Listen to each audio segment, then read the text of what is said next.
नमस्कार. लग्न जुळवताना घ्यायची काळजी किंवा लग्न जुळवताना वापरायचे निकष या विषयावरती आपण एक व्हिडिओ नुकताच बनवला आहे. खरं तर या विषयाची सुरुवात अशी झाली, मी तुम्हाला सांगितलं होतं की माझा भाचा आशिष त्याने मला सांगितलं की त्याला लग्न तर करायचं आहे, पण त्याला लग्न करावं की नाही करावं खूप कन्फ्युजन आहे, खूप भीती आहे की येणारी व्यक्ती ही आपल्या आयुष्यात आनंदच घेऊन येईल ना, आपल्या कुटुंबाशी जुळवून घेईल ना, वगैरे वगैरे खूप सगळ्या त्याला संभ्रम होते.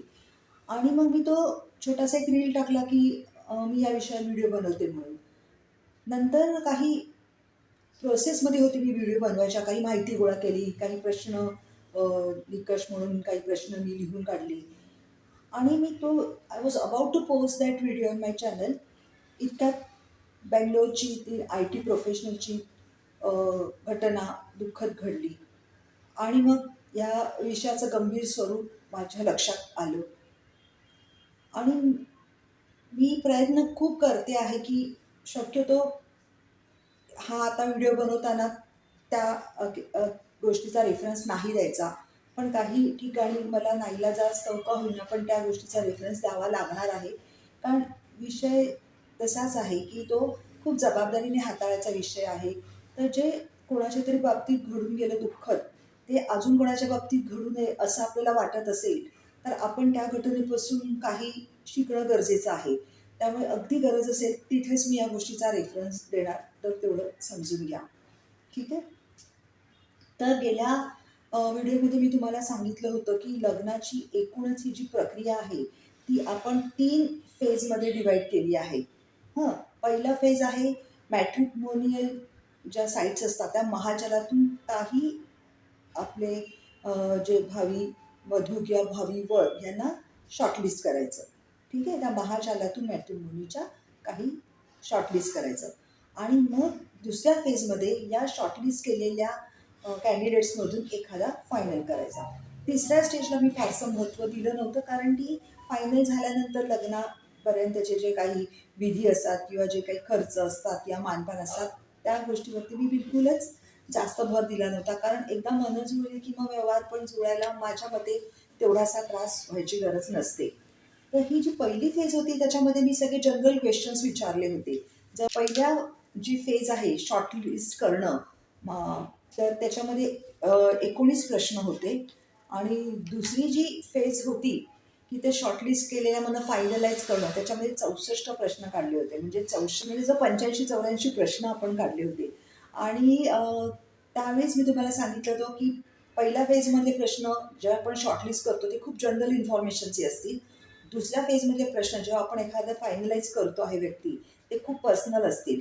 ठीक आहे. आता हे पर्सनल प्रश्नावरती मी आता जास्त नाही उहापोह करू शकत, कारण ते पर्सनल प्रत्येकाच्या आवडीनिवडी वेगळ्या असतात. जास्त उहापोह हा आपल्या फर्स्ट फेजमधल्या प्रश्नांचा आहे. कारण पहिल्या फेजमध्येच तुम्ही योग्य प्रश्न विचारून योग्य कॅन्डिडेट निवडला ना, की मग दुसऱ्या फेजमध्ये गल्लत होण्याचे चान्सेस कमी होतात. ठीक आहे. तर मी त्या व्हिडिओमध्ये तुम्हाला सांगितलेलं की हे जे प्रश्न विचारते आहे ते असेच रँडम नाही आहेत प्रश्न, त्याला काहीतरी महत्त्व आहे. तर ह्या दुसऱ्या व्हिडिओमध्ये मी त्या प्रश्नांचं महत्त्व तुम्हाला समजावून सांगणार आहे. तर पहिल्या प्रक्रियेत जी आहे की मॅट्रिमोनियलच्या साईटमधनं लॅक्स ऑफ थाउजंड्स ऑफ वधूवरांपैकी एक काही काही शॉर्टलिस्ट करणं, त्याच्यामध्ये जे कॉमन क्वेश्चन्स आहेत त्यातलं आपण जरा महत्त्व समजून घेऊया. कारण तर त्याच्यात पहिला प्रश्न होता जात. तर जात लग्नाच्या बाबतीत बघणं चांगलं की वाईट, कुठली जात श्रेष्ठ कुठली कनिष्ठ हा आपला इथे विषयच नाही आहे. ठीक आहे. फक्त एवढं महत्त्वाचं होतं की जात ही लग्नाच्या बाबतीत हमखास बघितली जातेच. आणि असं नाही की ती वयस्कर लोकांकडनं बघितली जाते, ती तरुण लोकांकडनं सुद्धा कधी कधी बघितली जाते. म्हणजे माझ्या परिचयामध्ये असे एक कुटुंब आहे की आईवडिलांचं लव्ह मॅरेज झालं आहे, इंटरकास्ट लव्ह मॅरेज. आणि जेव्हा त्यांच्या मुलीचा लग्नाचा प्रश्न निर्माण झाला की आता मुलीचं अरेंज मॅरेज करायचं आहे, तेव्हा त्याने आपल्या मुलीला पण ती मोकळीक दिली की बाबा आमचं तर इंटरकास्ट लव्ह मॅरेज आहे, जरी तुझं मॅरेज अरेंज असेल तरी तू कुठल्याही कास्टमधनं सिलेक्ट करू शकतेस तुझा होणारा भावी पती. तर तिने सांगितलं की नाही नाही, तुमचं तर लव्ह मॅरेज होतं म्हणून तुम्ही इंटरकास्ट मॅरेज केलं, पण मी तर अरेंज मॅरेज करते ना, मग मी माझ्या जातीच्या बाहेर का जाऊ? मी माझ्या जातीतच लग्न करणं प्रिफर करेन, म्हणजे वडिलांची जात नॉर्मली आपल्याकडे लावली जाते त्या जातीतच. तर कोणी जातीत लग्न करावं की न करावं हा विषय नाही आहे, ते योग्य अयोग्य हाही विषय नाही आहे. विषय आहे की लग्न, एरवी आपल्या आयुष्यामध्ये जात मॅटर नाही करत, पण लग्न म्हटलं की जात हा विषय प्रामुख्याने बघितला जातो. आता याची काही सामाजिक कारणं अशी आहे की समजा की एका जातीमध्ये की नाही कुळाचार सारखे असतात, रीतिरिवाज सारखे असतात, सणवार सारखे पद्धतीने साजरे केले जातात. तर येणाऱ्या सुनेला किंवा येणाऱ्या वधूला त्या घरामध्ये लवकर समरूप होता यावं, एकरूप होता यावं, कॅमोफ्लेज होता यावं, यासाठी एक जात असेल तर ते चांगलं मानलं जात असावं. इवन जातीच्या नंतर प्रांत पण बघितले जातात, की कोकणातला आहे का, विदर्भातला आहे की देशावरचं आहे.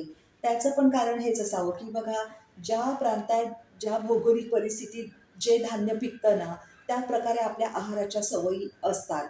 मग एखाद्या देशावरच्या मुलीला शेंगदाणे, सुकं खोबरं वापरायची सवय असेल, तर कोकणामध्ये ओलं खोबरं प्रामुख्याने वापरलं जातं किंवा तिखटाचं पण प्रमाण कमी जास्त हे जातीनिहाय ठरतं.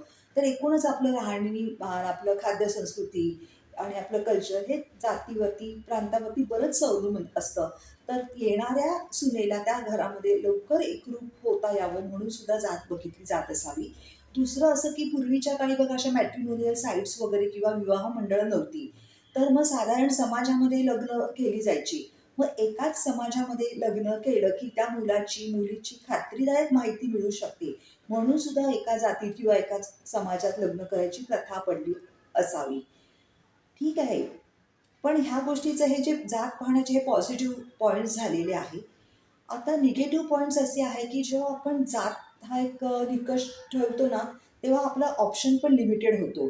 कारण बऱ्याच समाजामध्ये ना मुळातच त्या जातीतल्या किंवा समाजातली लोकांची संख्या कमी आहे. त्यामुळे एवढ्या सगळ्या महाजनातनं आपल्या जातीतली निवडायची वधू किंवा होणारा वर म्हणजे आपले ऑप्शन्स लिमिटेड होतात. ही एक गोष्ट आहे. दुसरं म्हणजे आता जे आपल्या बँगलोरच्या आय टी ज्या प्रोफेशनलची आपण जी दुःखद घटना आपण बोललो, त्यामध्ये पण त्याने मॅट्रिमोनियल साईटवरनं स्वतःच्या जातीचीच मुलगी निवडली होती. ज्याच्या आई-वडिलांनी त्याला सांगितलं होतं, की जातीतच करायचं म्हणून समाजातलीच. त्यांनी तशी निवडली मुलगी.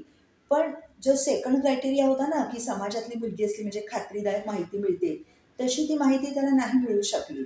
त्यामुळे जात ही एक क्रायटेरिया ठेवताना जे त्याचे फायदे होते, त्यातला एक फायदा त्याला तिथे नाही त्याचा वापर झाला. कारण मॅट्रिमोनियल साईटमध्ये असल्यामुळे त्या मुलीची फारशी त्याला नीट माहिती मिळाली नाही.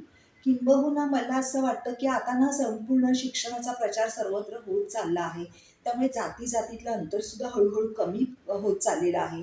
तर जात हा क्रायटेरिया ठेवण्यापेक्षा मला असं वाटतं, की ज्या व्यक्तीशी आपले आचार आणि विचार, बघा विचार हे बौद्धिक असतात आणि आचार म्हणजे आपलं राहणीमान, आपली लाईफस्टाईल. तर ज्या व्यक्तीशी आपले आचार आणि विचार जुळतील त्या व्यक्तीला आपण प्रिफर करावं असं मला वाटतं.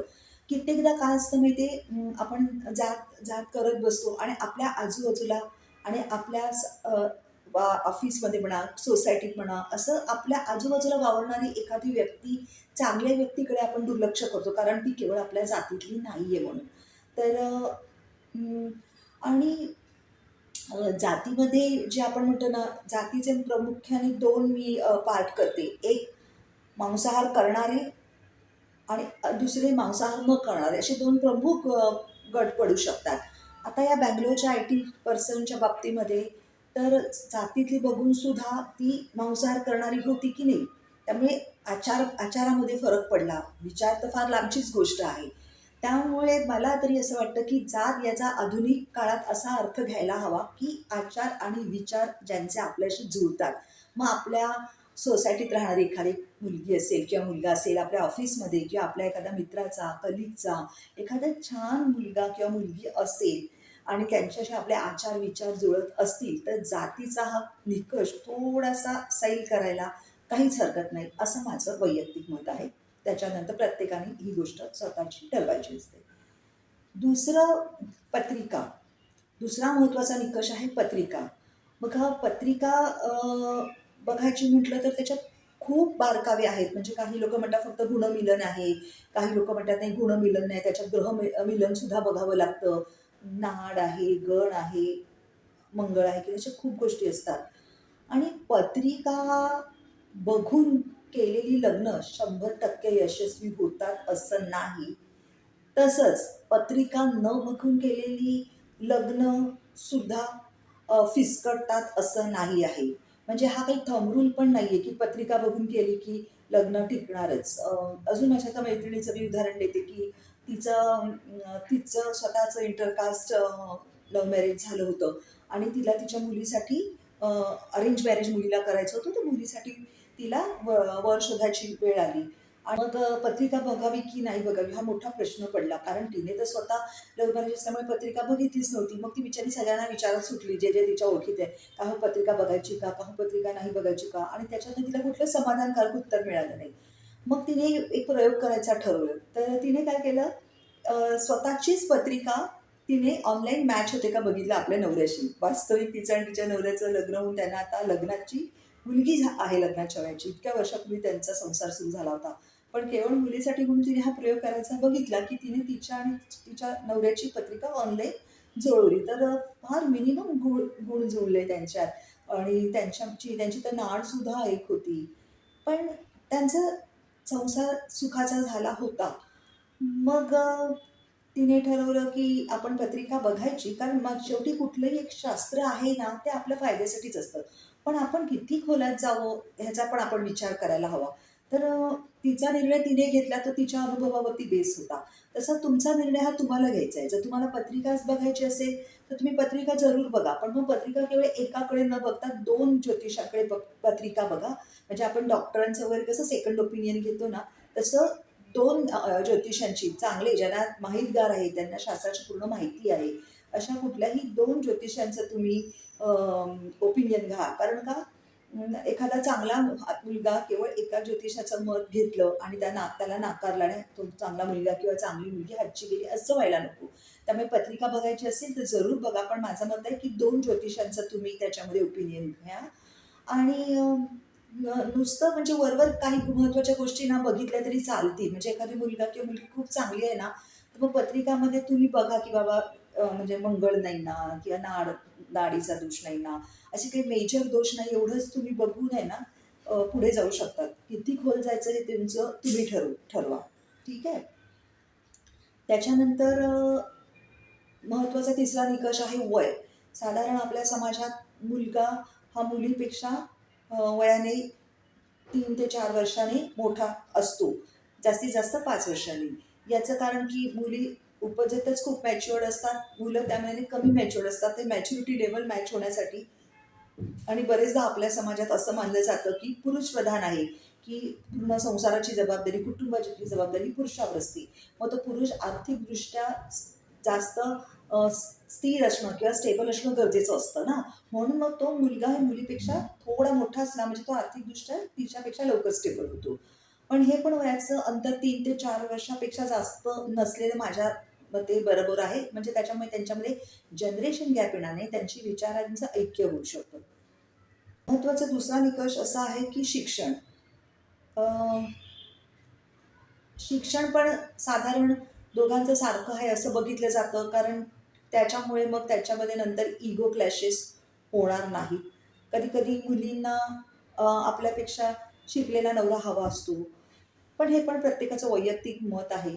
पण एखादा मुलगा चांगला असेल, व्यक्ती म्हणून चांगला तुम्हाला वाटला असेल, तर तुम्ही कधी-कधी उगाच असे त्याचा डिप्लोमा आहे की डिग्री आहे, ह्या भानगडीत न पडलेलं बरं. शिक्षण साधारण आपल्या बरोबरीचं असलं तर बरं. किंबहुना एका व्यक्तीने तर मला असं पण सांगितलं होतं, की मी म्हटलं ना नॉर्मल मुलींना त्यांच्यापेक्षा जास्त शिकलेला मुलगा हवा असतो. तर एका मुलीने मला सांगितलं, "नाही, नाही, नाही, मला काही जास्त शिकलेला वगैरे मुलगा नको आहे. मग तो जास्त शिकलेला असला ना, तर तो उगाच मला कमी लेखील. त्यापेक्षा माझ्या बरोबरीचा शिकलेला मुलगा मला आवडेल." म्हणजे परत हे व्यक्तिनिहाय आलं. पण तरी आपण शिक्षण बरोबरीचं बघणं हे नेहमीच चांगलं. म्हणजे त्यांची बौद्धिक क्षमता एकमेकांच्या तयारी होऊन त्यांचे विचार जुळतील. हा त्याच्यामागे अ, विचार आहे. त्याच्यानंतर कुटुंबात किती सदस्य आहेत, तर हा विचार जास्ती प्रमाणात मुली करतात, कारण त्यांना लग्न होऊन नवऱ्याच्या घरी जायचं असतं. मग बरेचदा मुली एकुलता एक मुलगा प्रिफर करतात. पण बघा, कुटुंबात किती सदस्य आहे हे महत्वाचं नाही आहे. ते सदस्यांचा स्वभाव कसा आहे, ते तिला स्वतःमध्ये सामावून घेतील ना, हे जास्त महत्वाचं आहे. आणि एकुलता एक मुलगा असल्याचे फायदे खूप असतात. त्याच्यामागे त्यांचे त्यांचे विचार असतील, की बाबा कौटुंबिक जबाबदाऱ्या कमी असतील, अ, किंवा प्रॉपर्टीमध्ये विभागणी होणार नाही, असे काहीतरी विचार असू शकतात, की जेव्हा एकुलता एक मुलगा प्रिफर केला जातो. पण त्याची दुसरी बाजू अशी पण आहे, की जेव्हा भावंड असतात, बहिणी असतात त्या होणाऱ्या नवऱ्याला, तेव्हा कठीण समयामध्ये, म्हणजे कठीण काळामध्ये एक फॅमिली सपोर्ट असतो. त्याच्यानंतर आईवडिलांची जबाबदारी सुद्धा म्हातारपणी विभागण्यात येते, पूर्णपणे तुमच्या अंगावर येणार नाही. त्यामुळे प्रत्येक गोष्टीचे प्लस मायनस पॉईंट असतातच. पण कसं असतं, कोणाला कुटुंबात राहायला आवडतं, कोणाला कुटुंबात राहायला फारसं आवडत नाही. तर हाही परत व्यक्तिनिहाय ही अशी गोष्ट आहे. त्याच्यानंतर दुसरा महत्त्वाचा मुद्दा असा असतो, की ॲपिअरन्स, म्हणजे होणारा नवरा किंवा होणारी बायको ही कशी असायला हवी. बरेचदा अजूनही आपल्याकडे मुली मुलगी गोरी असली पाहिजे, मुलगी देखणी असली पाहिजे, कमनीय बांधा असला पाहिजे, असे मुलींचं दिसणं हे सुद्धा मोठा क्रायटेरिया मानला जातो. आणि एक गोष्ट माझी मगाशी राहून गेली, वयाचं सांगताना, की वयाच्या बाबतीत मला तरी असं वाटतं बघा, की आता मी मुलींच्या बाबतीत सांगते, की अ, आता वय आणि अपीअरन्स पॉइंटवर इंटरकनेक्टेड आहे, की मुलींच्या बाबतीत किंवा मुलांच्या बाबतीत मला असं वाटतं, की अ, फार उशिरा जेव्हा लग्न होतं ना, 30 वर्षाची मुलगी, मग तो मुलगा 33 वर्षाचा, किंवा 28 वर्षाची मुलगी, 32-33 वर्षाचा मुलगा, एवढ्या मोठ्या वयामध्ये काय होतं माहिती आहे, की मुली किंवा मुलगी हे दोघंही त्यांचं आजकाल ते शिक्षण काय डबल ग्रॅज्युएशन, मास्टर्सच्या खाली तर कोणाचं शिक्षणच नसतं. आणि त्या एवढ्या हाय एजमध्ये काय होतं त्यांच्या ना, अम, त्यांच्या करिअरमध्ये पण ते खूप चांगले सेटल झालेले असतात, चांगल्या पोस्टवरती असतात. एक तर वय जास्त असल्यामुळे त्यांचे विचार पक्के झालेले असतात. शिक्षण चांगलं भरपूर आहे, पगार भरपूर भरपूर आहे, करिअरमध्ये चांगल्या हुद्द्यावर असल्यामुळे ना त्यांचे इगो पण बऱ्यापैकी हाय झालेले असतात. मग जेव्हा विचार पण पक्के झालेले असतात आणि इगो पण हाय झालेले असतात ना, तेव्हा मग एखाद्या व्यक्तीशी असं 24 तास त्याच्याबरोबर राहून त्याच्याशी जुळवून घेणं खूप कठीण जातं. त्यामुळे मला असं वाटतं, की एकदा काय तुमचं शिक्षण संपलं, म्हणजे समजा मुलगी मुलगी असेल समजा, हो का, तर एकदा ग्रॅज्युएशन झालं, डबल ग्रॅज्युएशन झालं, आणि मुलाचं पण ग्रॅज्युएशन झालं, डबल ग्रॅज्युएशन झालं, त्याच्यानंतर एखाद दीड वर्ष नोकरी चांगली सेट झाली, की मग लग्नाला बघायला सुरुवात करावी. कारण असं फार कमीच होतं, की पहिल्यांदाच मुलगी किंवा मुलगा बघितला आणि आवडला आणि लग्न झालं. लग्नाच्या प्रक्रियेत सुद्धा 2 वर्ष कधी-कधी वाया जातात. कमीत कमी, हां, मी सांगते, कमीत कमी. तर ही ही वर्ष तुम्ही किती ॲडजस्टेबल आहात त्याच्यावरती पण असतं, किंवा तुम्ही किती चोखंदळ आहात निवडताना त्याच्यावरती पण असतं. पण एक साधारण 1-2 वर्षाचा कालावधी तर लागतोच. तर मला असं वाटतं, की तुमचं एकदा शिक्षण पूर्ण झालं आणि तुम्हाला नोकरी वगैरे मिळाली चांगल्यापैकी, आणि एखाद्या वर्ष तुम्ही त्या नोकरीमध्ये कन्फर्म झाल्यानंतर तुम्ही लग्नाचा प्रोसेस बघायला सुरुवात जरूर करा. कारण का, करिअर म्हणजे शेवटी काय असतं?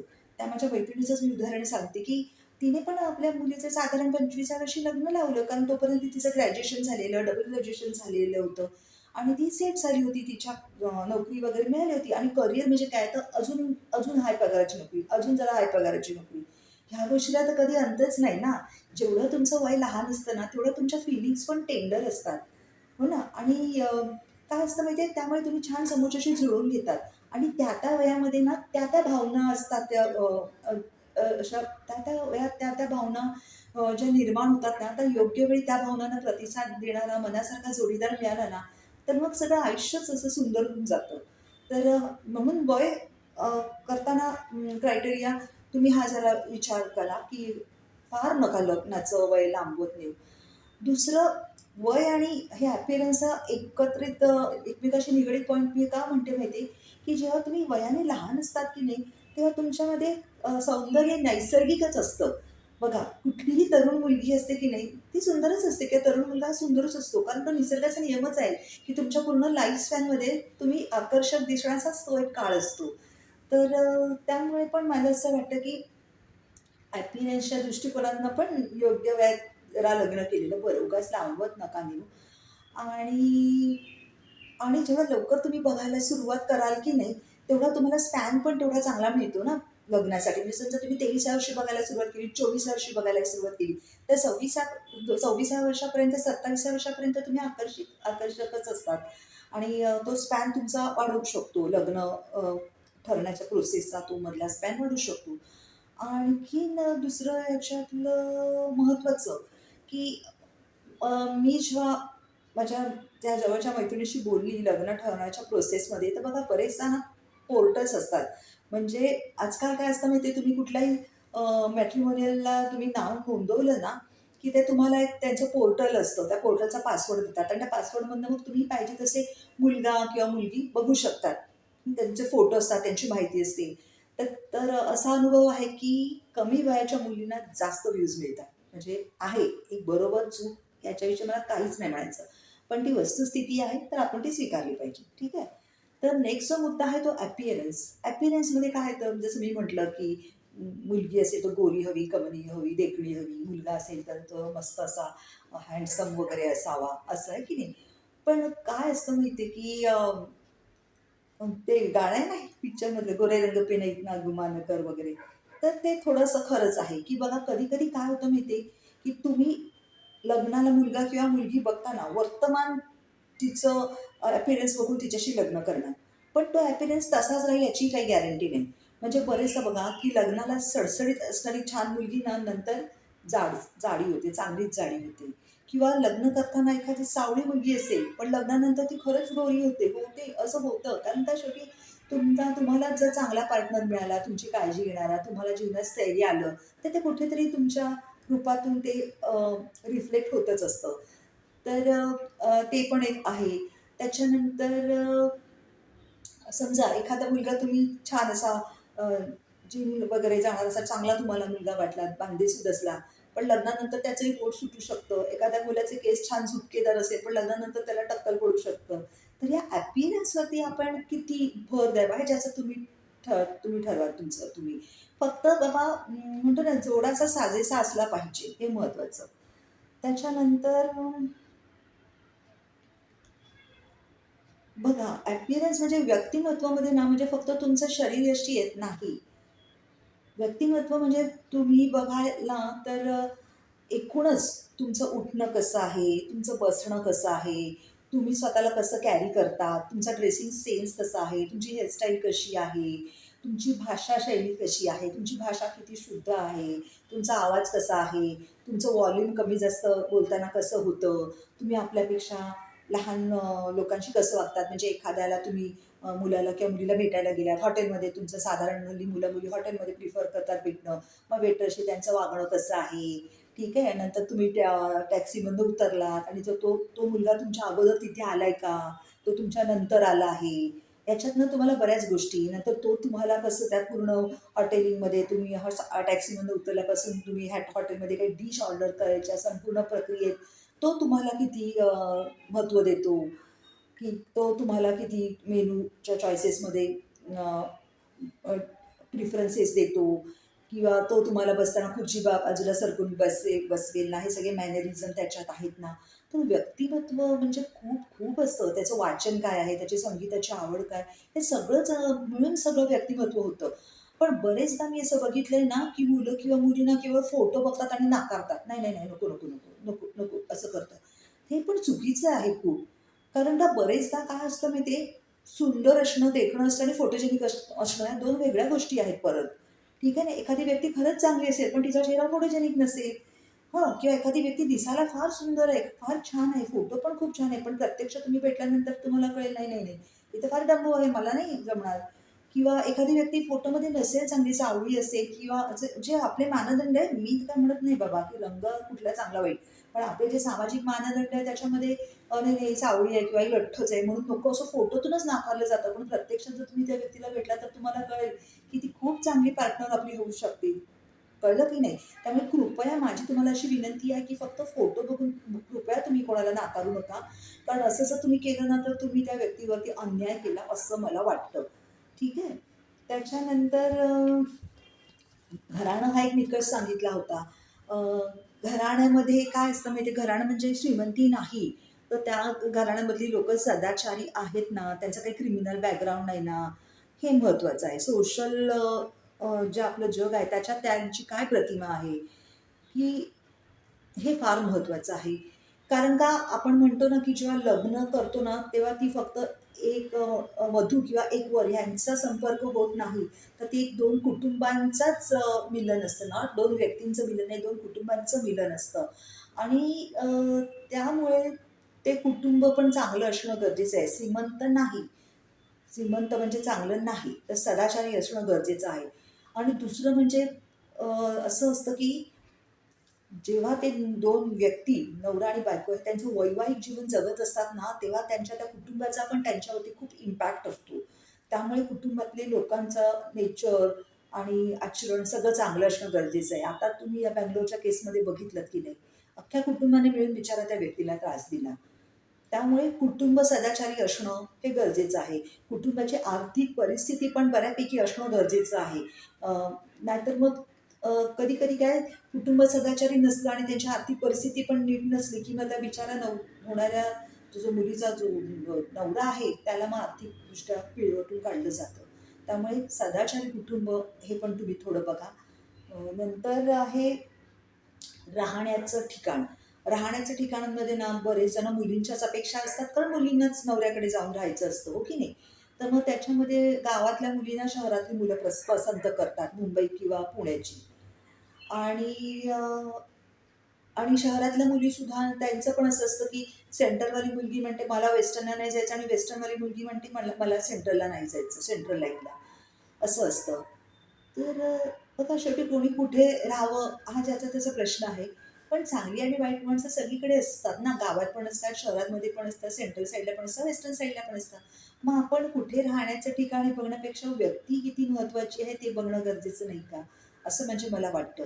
पण तरी ठीक आहे, ज्याची त्याची कारणं असतात, की नाही, नाही माझं कामाचं जे ठिकाण आहे, तिथनं मला सेंट्रलमधून मी नाही प्रवास करू शकणार. मला वेस्टर्नला बरं आहे, कारण माझं ऑफिस गोरेगावला असल्यामुळे मग मी बोरिवली साईडलाच पसंत करेल राहणं वगैरे. हे प्रत्येकाचे निकष असतात. तर ते चुकीचं असतं असंही नाही मला वाटत. तर त्याप्रमाणे तुम्ही ते बघा राहण्याचं ठिकाण आपल्याला काय सोयीस्कर आहे आणि त्याला आपण किती महत्त्व द्यायचं. आता अ, राहण्याच्या ठिकाणाचं आणि पुढचा जो पॉइंट आहे, आर्थिक परिस्थिती, हा एक परत इंटरकनेक्टेड पॉइंट आहे. त्याच्याविषयी मी आता बोलतेच आहे. राहण्याचं घर आणि आर्थिक परिस्थिती हा पुढचा पॉइंट आहे. मग आर्थिक परिस्थितीमध्ये राहतं घर स्वतःचं आहे की भाड्याचं आहे? राहतं घर 1 बी-एच-के आहे की 2 बी-एच-के की 3 बी-एच-के आहे? राहत्या घराव्यतिरिक्त काही फ्लॅट आहे का? काही शेती आहे का? मी तर असं ऐकलं की मुलींचं तर असंही म्हणणं असतं की राहत्या घराव्यतिरिक्त शेतीवाडी पण हवी वगैरे असं. तर ह्याच्या बाबतीत 2-3 मुद्दे असे आहे, की समजा एखाद्या मुलाने सांगितलं, की माझं राहतं घर हे आमचं स्वतःचं आहे, की आमच्या आई-वडिलांचं स्वतःचं. माझं स्वतःचं नाही मी म्हणत आली, की बरेचदा मुलं आई-वडिलांच्या बरोबरच राहत असतात. फार कमी मुलांचे स्वतःचे फ्लॅट्स असतात. हं. पण जर त्यांनी सांगितलं, की बघा की हे आमचं स्वतःचं घर आहे, आम्ही जिथे राहतोय. मुलीने नेहमी मुलाच्या घरी जाऊन बघणं गरजेचं असतं घर त्यांचं.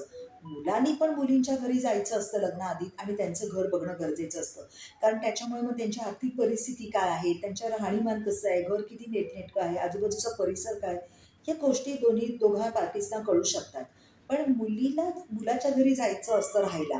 तर त्यामुळे जर मुलांच्याकडच्यांनी असं सांगितलं, की नाही, नाही आमचं स्वतःचंच घर आहे. तर मग मुलीकडची लोकं जेव्हा मुलाकडे जातात बघायला घर कसं आहे, काय आहे, तेव्हा त्यांनी खाली त्या सोसायटीच्या खाली नेमप्लेट लावलेल्या असतात ओनरच्या.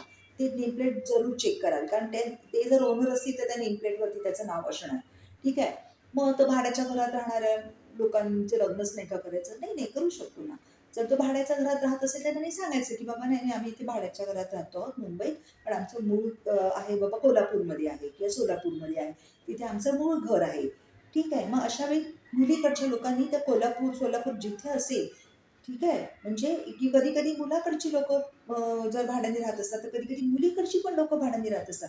जे काही असेल, जे लोकं भाड्याने राहत असताना अशा बाबतीत एक विशेष काळजी म्हणजे अशी घ्यायची दोन्ही मुलांकडनं आणि मुलींकडनं, की मूळ ठिकाणी जे त्यांचं घर आहे, तिथे जाणं महत्त्वाचं आहे.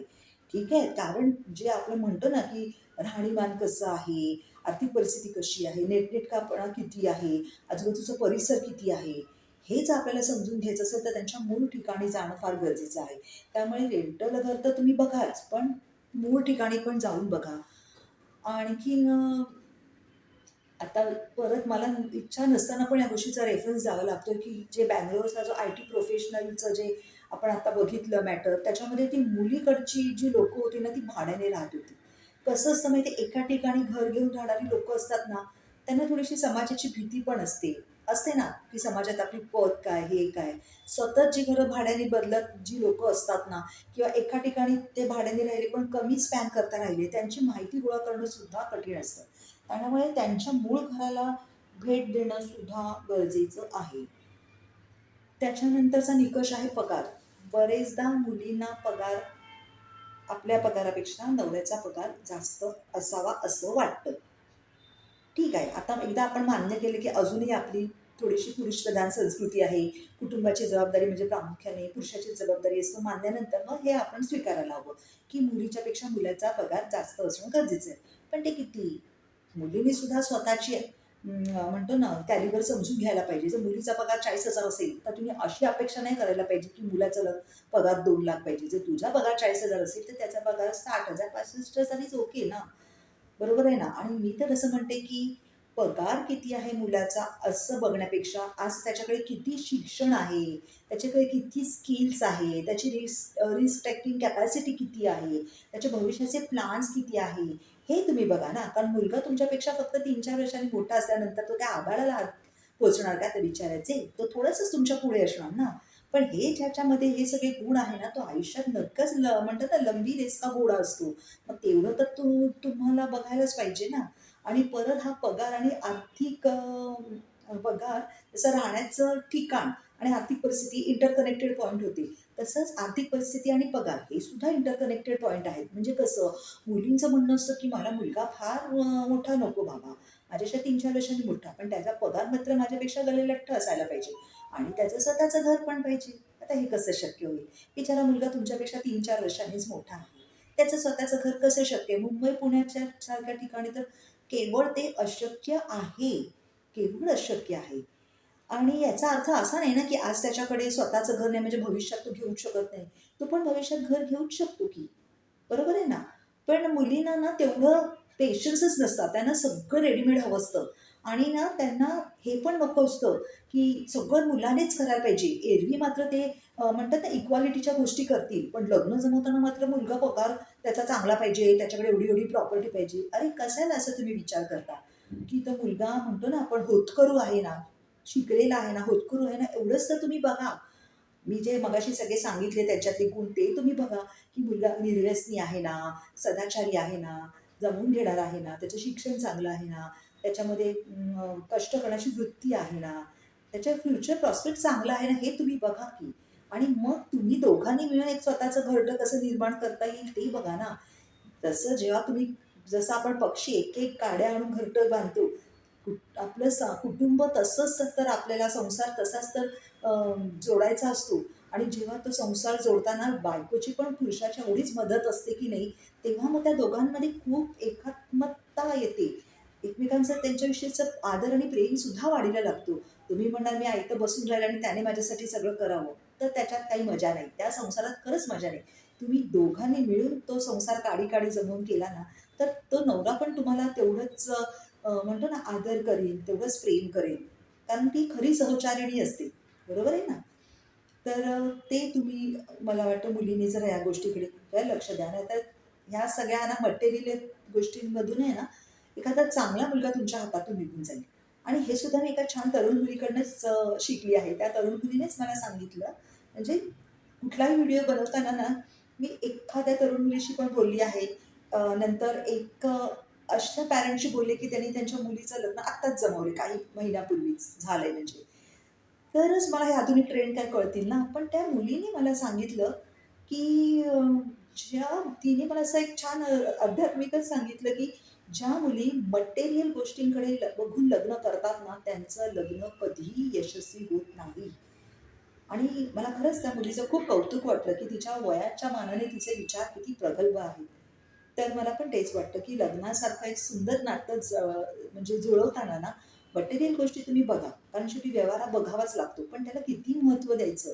शेवटी ती जी व्यक्ती आहे ना, तिला महत्त्व जास्त द्या. व्यवहाराला थोडं कमी द्या, असं मला वाटतं. प्रत्येकाचा निर्णय असणार आहे शेवटी. त्याच्यानंतर काही गोष्टी सांगितल्या, की बाबा कर्ज आहे का बघा. ते पण बरोबर आहे.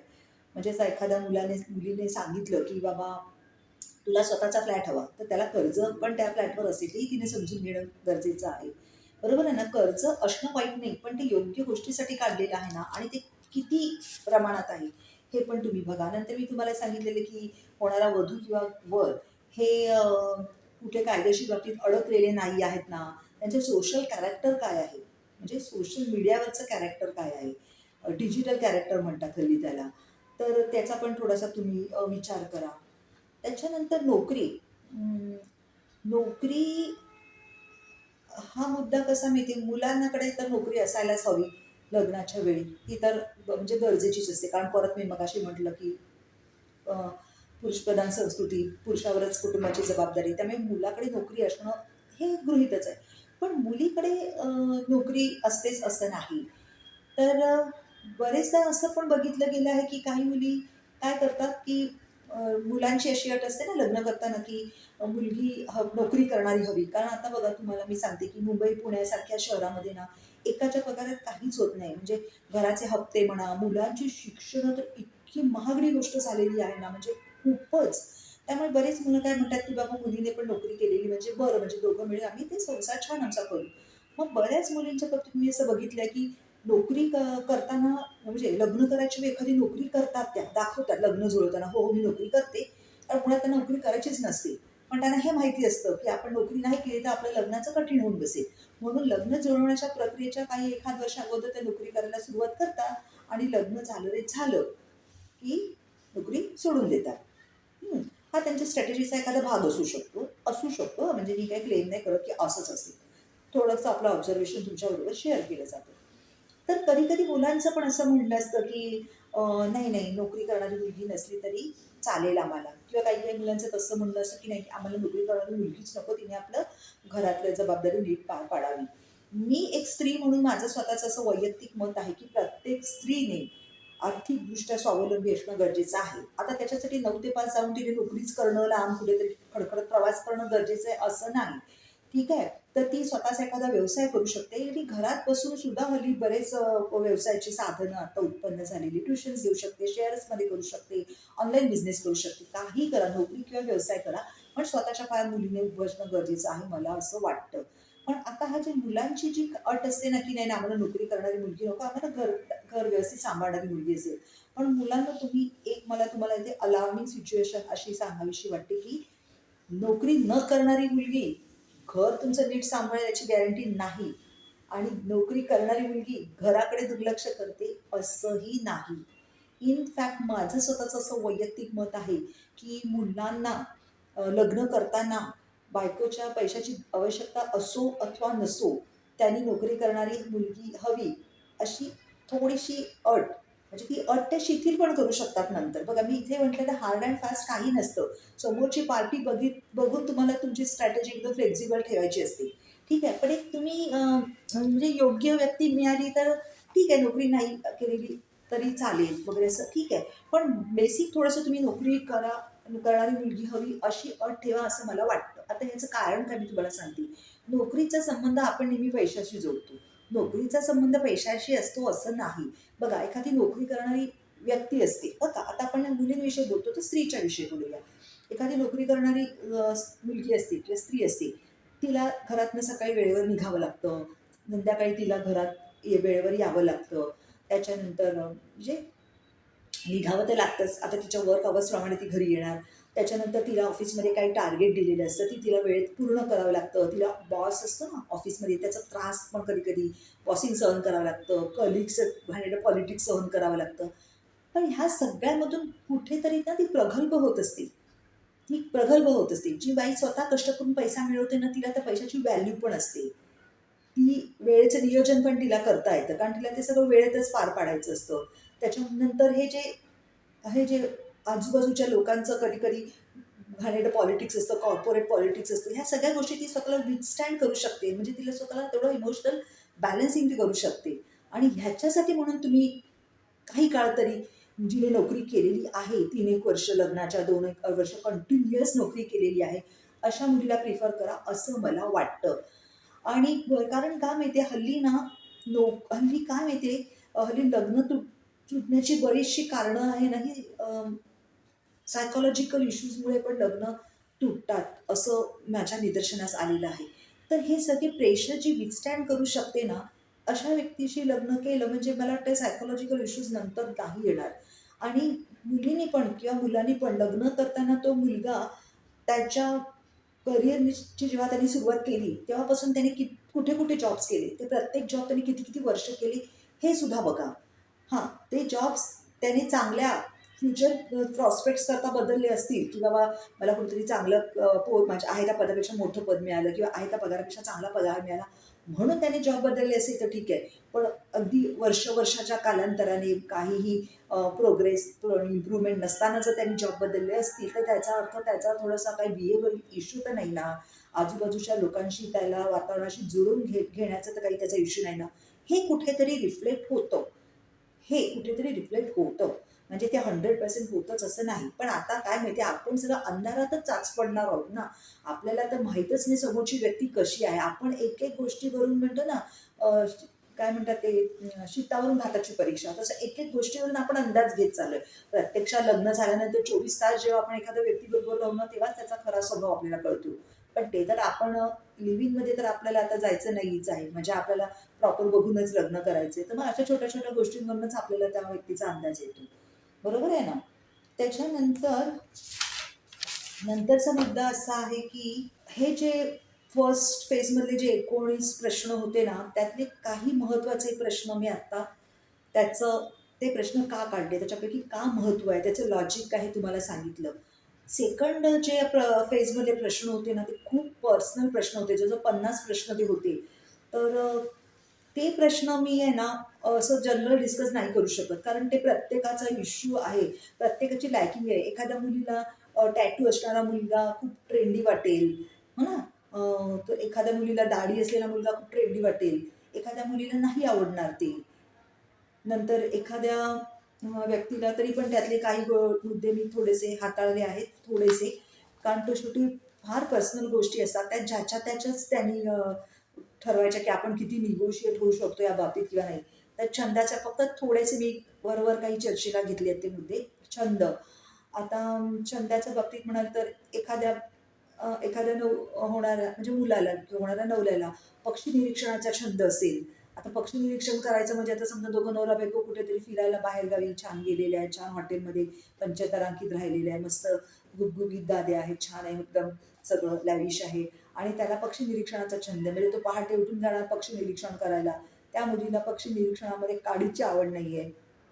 तिला आपलं मस्त त्या गुबगुबीत गादीत मस्त छान थंडीमध्ये झोपून राहायला आवडतं. फार तर फार नंतर तिला पुस्तक वाचनाची आवड आहे. तर त्याला जर पक्षी बघायला आवडत असेल पहाटे उठून दुर्बीण घेऊन आणि तिला मात्र पुस्तकामध्ये त्या पक्षाचा रंग काय आणि तो कसं त्याचं घरट्याचं बांधतो वगैरे हे सगळं बघायला आवडत असेल. एकदम वेगळे-वेगळे छंद आहेत. पण छंद वेगळे असले तरी ना एकमेकांवरती लादू नये. तू बाबा जा तुझा पक्षी बघायला, मला बाबा आराम करू दे, मला झोपू दे, मी आराम करायला आले. तर एकमेकांवरती लादता नाही आलं पाहिजे. लादायचं नाही. इतपत आपल्याला आपले आपले छंद आपण बाळगायचे. किंवा हायजीनचं स्टँडर्डमध्ये मी म्हटलं ना, की एका नुकतंच लग्न जमवलेल्या पॅरेंटशी मी थोडीशी बोलली होती. तर त्या पॅरेंटनी मला हा प्रश्न सांगितला, की "हा प्रश्न मॅडम तुम्ही विचारा, की अंघोळ करता का रोज?" मी म्हटलं, "हा काय प्रश्न आहे विचारायचा? आपण लहानपणी शाळेत जातो ना, तेव्हा सुद्धा आपल्याला शिकवलं जातं. अगदी लहान बेबी असल्यापासून आपल्याला रोज अंघोळ घातली जाते. तर हा काही प्रश्न नाहीये विचारायचा." पण परत मला म्हणजे खेदाने तुम्हाला सांगावसं वाटतं, की त्या बंगलोरच्या मॅटरमध्ये त्या मुलीला रोज अंघोळ पण करायला आवडायची नाही. तर थोडंसं म्हणून मी तुम्हाला म्हटलं ना, की ह्या खूप पर्सनल गोष्टी आहेत. त्या अशा नाही ते ज्याचं त्यानेच त्या पर्सनल 50 प्रश्न एकमेकांना विचारून नंतर लैंगिक पण आचरणाच्या ज्या काही आवडी त्या पण तेवढं ओपननेस असेल तुमच्या पिढीत तर ते पण तुम्ही डिस्कस करा. त्याच्यानंतर व्हेज किंवा नॉन-व्हेज मी म्हटलं ना, की जातीचा क्रायटेरिया ठेवताना तुम्ही असं गृहीत धरून नका चालू की मी शाकाहारी म्हणजे होणारी बायको शाकाहारी असेल. याच केसमध्ये ती बायको शाकाहारी तर नव्हतीच आणि तिच्या हायजीनचे पण स्टँडर्ड एकदम खराब होते. म्हणजे ती आपल्याला तर काही माहिती नाही, आपण सोशल मीडियामधूनच या सगळ्या गोष्टी वाचतो. हो की नाही, की ते खायचं आणि इथे तिथे पण टाकायचं. तर ते तुम्ही बघा. त्याच्यानंतर घरकाम तर प्रत्येकाला आलं पाहिजे. करोनाने तर आपल्या सगळ्यांना ते शिकवलं, हे त्यातल्या त्या चांगली बाजू होती. पण बघा, मुलगा जेवढा शिकलेला तेवढाच मुली पण शिकलेल्या आहेत. मुलगा जेवढा पगार कमवतो तेवढाच मुली पण पगार कमवतात. प्रत्येकाला हल्ली एक एक मुलगा आणि एक एक मुलगीच आहे. त्यामुळे प्रत्येकजण लाडानेच वाढवलेलं असतं. त्यामुळे मुलगा आणि मुलगी दोघांनाही घरकाम येणं गरजेचं आहे आणि दोघांनी ती करायची तयारी ठेवणंही गरजेचं आहे. कामंही विभागून घेतली पाहिजे. म्हणजे अगदी अगदी 50% विभागणी झाली पाहिजे असं नाही. थोडंसं कोणीतरी नातं म्हटलं म्हणजे कमीपणा घ्यायला काहीच हरकत नाही. शेवटी नातं महत्त्वाचं असतं. व्यक्तीपेक्षा नातं महत्त्वाचं असतं. ज्याला जे येतं त्यांनी ते करावं. थोडंसं 19-20 झालं तरी त्याच्यावर भांडत नाही बसता आलं पाहिजे. नंतर पॉलिटिकल पार्टी हे मी सांगितलं असेल, तुम्हाला हास्यास्पद वाटलं असेल, पण खरंच पॉलिटिकल पार्टी हा पण हल्ली एक विषय झाला आहे. म्हणजे मी बघते की चांगले चांगले असे जीवष्ट कंठस्थ मित्र असतात ना, त्यांच्या एखाद्या पॉलिटिकल चर्चा सुरू होते. मग कोण म्हणतं मला हा आवडतो, कोण म्हणतो मला तो आवडतो आणि चांगल्या चांगल्या लोकांची मैत्री तुटलेली मी बघितलेली आहे. तर पॉलिटिकल पार्टी कुठल्या तुम्ही बिलीव्ह करतात हे पण विचारा. कळलं का? त्याच्यानंतर खूप 50 प्रश्न आहे. एकत्र की स्वतंत्र राहणं हा सुद्धा एक प्रश्न मी तुम्हाला सांगितलेलं, की पहिल्या फेजमध्ये म्हणजे महाजालातून मॅट्रिमोनियल साईटच्या महाजालातून काही मुलं किंवा मुली शॉर्टलिस्ट करणं ही जी पहिली फेज आहे. आणि दुसरी फेजमध्ये शॉर्टलिस्टमध्ये केलेल्यातनं एक फायनल करणं. पण मी तुम्हाला सांगितलेलं, की त्यातले जे प्रश्न आहेत, ती तुम्हाला त्या प्रश्नाचं किती महत्त्व आहे त्याप्रमाणे तुम्ही दुसऱ्या फेजमधला प्रश्न पहिल्या फेजमध्ये पण टाकू शकता. जर तुम्हाला तो जास्त महत्त्वाचा असेल. हो की नाही? जसं एकत्र राहायचं की वेगळं राहायचं. एकत्र राहायचं की वेगळं राहायचं हा प्रश्न मी सेकंड फेजमध्ये टाकला, पण तुम्ही पहिल्या फेजमध्ये टाका. कारण आत्ताच म्हणजे माझ्या ओळखीत एकाचं लग्न झालं ना, तर त्यांनी ती अटच टाकलेली होती, की त्यांना एकत्र राहणारी मुलगी हवी आणि नॉनव्हेज न खाणारी मुलगी हवी. तर तुम्हाला कुठल्या गोष्टीचं किती महत्त्व आहे, त्याप्रमाणे तुम्ही ते इंटरचेंज करू शकतात क्वेश्चन्स. नंतर मूल हवं की नको हा प्रश्न पण मी सेकंड फेजमध्ये टाकला, पण तुम्ही तो फर्स्ट फेजमध्ये टाका. कारण तो फार महत्त्वाचा प्रश्न एखाद्या व्यक्तीसाठी नसेल, पण एखाद्या व्यक्तीसाठी मूल असणं हे फार मानसिक त्याची गरज असेल स्वतःचं मूल असणं. त्यामुळे तो परत तुम्ही इंटरचेंज करा.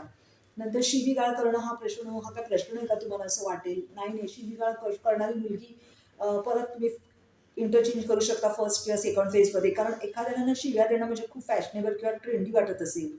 पण एखाद्याला नाही आवडत शिव्या देणं. म्हणजे मला पण नाही आवडत शिव्या दिलेलं. म्हणजे एखाद्याला मारणं म्हणजे त्याची शारीरिक हिंसा होते ना, तसं ती आत्मिक हिंसा आहे, मानसिक हिंसा आहे. नाही, शिव्या देणारं व्यक्ती एखाद्याला आवडेलच असं नाही.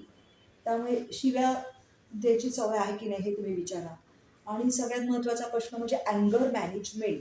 बघा, आपण कितीही जुळवून वगैरे असं सगळं करून लग्न केलं, तरी पण कधीतरी अशी तरी एखादा क्षण किंवा एखादी वेळ येतेच ना, की आपल्याला समोरच्याच्या व्यक्तीची एखादी गोष्ट नाही पटली किंवा त्याच्या एखाद्या गोष्टीचा किंवा एखाद्याच्या सवयीचा राग आला.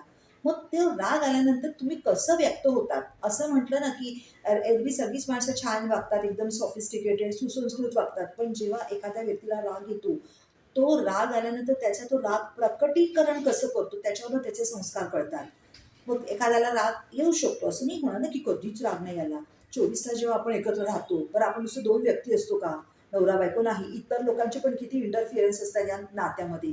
मग जर एखाद्या वेळी नवऱ्याला किंवा बायकोला राग आला ना, तर मग त्या रागाचं प्रकटीकरण कसं करायचं असतं. म्हणजे काही लोकं कसं शिवीगाळ करतात, तावातावाने भांडतात, काही आदळआपट करतात, काही नुसतं नुसतं रडून गप्प बसतात, काही लोकं दिवसेंदिवस बोलतच नाही.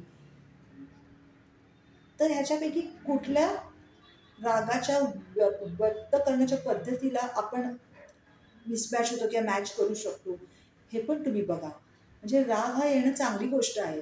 पण या रागाचं पण आहे ना, बॅलन्सिंग करता आलं पाहिजे. राग प्रपोर्शनेट पाहिजे. छोट्या गोष्टीकरता छोटा राग, मोठ्या गोष्टीकरता मोठा राग. आणि रागामध्ये ना एकदम बोलणंच बंद करून टाकलं, महिनोन-महिने बोलले नाही, असं पण बघण्यात आलं. ते पण चुकीचं आहे ना. तर म्हणून आहे ना, ही फार महत्त्वाची गोष्ट आहे, की अँगर मॅनेजमेंटची तुमची पद्धत काय आहे? आणि सगळ्यात शेवटी आहे दबाव आहे का मुलीला? बरेचदा आपल्या आपल्या समाजातनं मुलीलाच दबाव असतो. मुलाला दबाव फार तर फार बाबा तुझं वय झालंय लग्न लवकर कर एवढाच असतो, पण मुलीला असतो कधी कधी मुलीला आपल्या जातीतच लग्न कर असा दबाव असतो. कधी तिला दुसरा कोणीतरी आवडलेला असतो, पण नको नको तो तेवढा आर्थिकदृष्ट्या सक्षम नाहीये म्हणून पण तिच्यावरती दबाव टाकला जातो. बऱ्याच कारणावरनं मुलींना दबाव असतो. तर मला असं मुलींना कृपया करून सांगावंसं वाटतं की लग्नासाठी कुठली तरी महत्वाची गोष्ट आहे लग्न ही. आणि ती तुम्ही कृपया दबावाखाली आणू नका. आजकाल प्रत्येक मुलगी ही शिकलेली असते आणि स्वतःच्या पायावर उभी असते. दबावाखाली तुम्ही कुठलीही गोष्ट करू नका. तुमचं लग्न न करण्याचं किंवा आता आत्ता नाही बाबा, बरे लग्न करावं, लग्न करू नये असं मला बिलकुल वाटत नाही. खरोखर लग्न करणं खूप गरजेची गोष्ट आहे. मला तरी वाटतं, मी ज्या समाजात वाढली आहे, मी ज्या काळात वाढली, मला असं वाटतं की नाही नाही, एक चांगला जोडीदार असणं गरजेचंच आहे आपल्याला आयुष्य व्यतीत करताना. पण कधी कधी असं असतं ना, मुलींना असं वाटतं ना की नाही मला आत्ता नाही लग्न करायचंय, मला नंतर लग्न करायचं, अजून 2 वर्षांनी, अजून 1 वर्षांनी. तर त्यांच्यासाठी तसं ते 1 किंवा 2 वर्षांनी डिले करायचं. त्यांच्याकडे काही ठोस कारण असलं पाहिजे आणि ते ठोस कारण त्यांनी त्यांच्या आईवडिलांना तेवढ्या चांगल्या पद्धतीने पटवून देता आलं पाहिजे. पण नाहीच करायचं आणि दबावात न केल्याने तुम्ही स्वतःचं पण आयुष्य खराब करतात आणि दुसऱ्या मुलाचं पण आयुष्य खराब करतात. आणि माझी सुद्धा आईवडिलांना विनंती आहे की कृपया अशा प्रकारचा दबाव मुलींना आणू नका. बघा, आपण बऱ्याच गोष्टीत आपल्या मुलांवरती दबाव आणत असतो की नाही नाही, तू ह्याच शाळेत शिक, तू हाच क्लास कर, तू हीच स्ट्रीम घे बाबा, किंवा तू ह्याच गोष्टीत करिअर कर. निदान लग्नासारखी गोष्ट असते ना, ती तरी त्यांना थोडंसं आपण स्वातंत्र्य दिलं पाहिजे. त्यांना योग्य वाटेल त्या योग्य जोडीदाराशी आणि योग्य वेळात लग्न त्यांना करू द्यावं. हां, आई वडील म्हणून आपला मार्गदर्शन असायला हवं. आपली मुलं मुली थोडे कुठे चुकतात असं वाटलं तर आईवडिलांनी त्यांचं हात लहानपणी कसं बघा, आपण जत्रेत जातो असतो मुलांना घेऊन, तर तो मुलगा धावत एखाद्या खेळण्याच्या दुकानाकडे धावला म्हणून आपण नाही ना त्याला तिथे सोडून देत. आपण पण त्याला पाठी जातो, त्याच्याबरोबर जातो, बरं कुठलं हवंय, काय हवंय, हे नको, हे घे, या दुकानात नको, पुढच्या दुकानात घे. आपण त्याचा हात कधी सोडत नाही.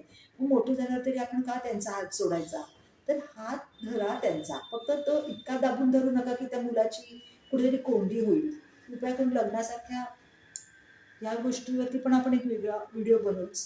पण माझं हेच मत आहे, आई वडिलांना सांगायचं वाटतं की लग्नासारख्या गोष्टी तुम्ही कृपया मुलांवरती दबाव आणू नका.